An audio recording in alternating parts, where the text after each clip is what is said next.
प्याज की मांग के मुकाबले सप्लाई कमजोर पड़ने से कीमतों में तेज उछाल आया और 24 अगस्त को देश में प्याज का एवरेज खुदरा भाव बढ़कर 43 रुपए 53 पैसे प्रति किलो पहुंच गया, जो पिछले साल इसी समय 27 रुपए 37 पैसे था, यानी करीब 59% की एक साल में बढ़ोतरी।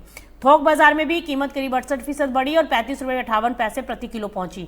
बड़े शहरों की बात करें तो चेन्नई में प्याज 60 रुपए किलो, दिल्ली में 55 रुपए और कोलकाता में करीब 53 रुपए किलो तक पहुंचा। अब बढ़ती कीमतों को काबू करने के लिए सरकार ने बड़ा कदम उठाया। सरकार अपने बफर स्टॉक से प्याज बाजार में उतारने जा रही है और उपभोक्ताओं को राहत देने के लिए प्याज 35 रुपए प्रति किलो की दर से बेचने का फैसला किया गया है।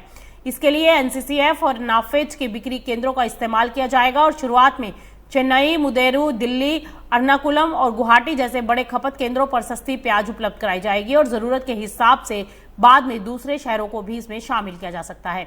लेकिन सरकार सिर्फ बिक्री बढ़ाने तक सीमित नहीं है।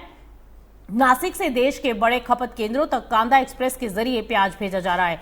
सरकार के मुताबिक नासिक में मौजूद बफर स्टॉक को रेलवे रैक के जरिए बड़े पैमाने पर भेजा जा रहा है ताकि बाजार में सप्लाई को बढ़ाया जा सके और कीमतों पर दबाव कम किया जा सके। फिलहाल सरकार के पास करीब 1,21,000 टन प्याज का बफर स्टॉक मौजूद है और उपभोक्ता मामलों के सचिव निधि खेरे के मुताबिक आने वाले महीनों की घरेलू डिमांड को पूरा करने के लिए प्याज की उपलब्धता फिलहाल संतोषजनक बनी रहने की उम्मीद है। वहीं सरकार की नजर जमाखोरी और सट्टेबाजी पर भी है। खासकर नासिक और दिल्ली की कीमतों में डिफरेंस को लेकर सरकार ने बाजार की गतिविधियों पर सवाल भी उठाए हैं। अब बड़ा सवाल किसानों और कारोबारियों के लिए है, क्या बफर स्टॉक और कांदा एक्सप्रेस से प्याज के भाव नीचे आ जाएंगे? अगर सरकारी स्टॉक तेजी से बाजार में पहुंचता है और सप्लाई बढ़ती है तो खुदरा कीमतों पर दबाव कम हो सकता है। लेकिन फिलहाल प्याज बाजार में डिमांड, आवक और सप्लाई, ये तीनों पर नजर रखना बेहद जरूरी है। कुल मिलाकर प्याज 60 रुपए किलो तक पहुंच चुका है और सरकार ने 35 रुपए किलो पर बिक्री और कांदा एक्सप्रेस के जरिए सप्लाई बढ़ाने का मोर्चा खोल दिया है।